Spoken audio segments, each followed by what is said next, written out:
Exercice 3, les fondamentaux du collège.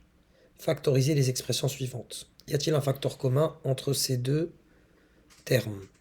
Je vois clairement que c'est 3 parce que 3 fois 9 ça donne 27. Cela me donne donc pour 3x 3 fois x.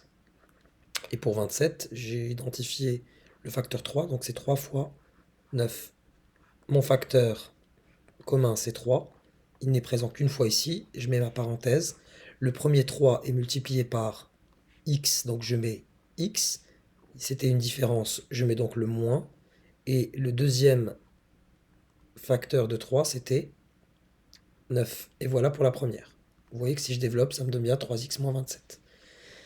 Pour la B, le plus gros facteur commun, je dirais que c'est 4, dans le sens où 8x, on voit bien que c'est 4 fois 2x, et 12, c'est 4 fois 3.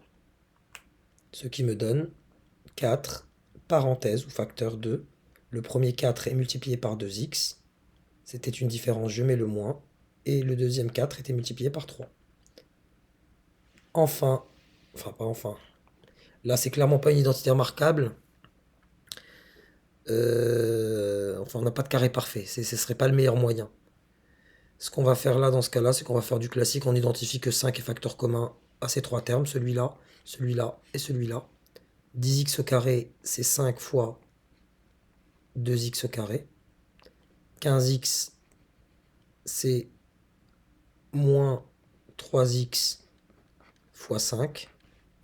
Et enfin 20, c'est 5 fois 4.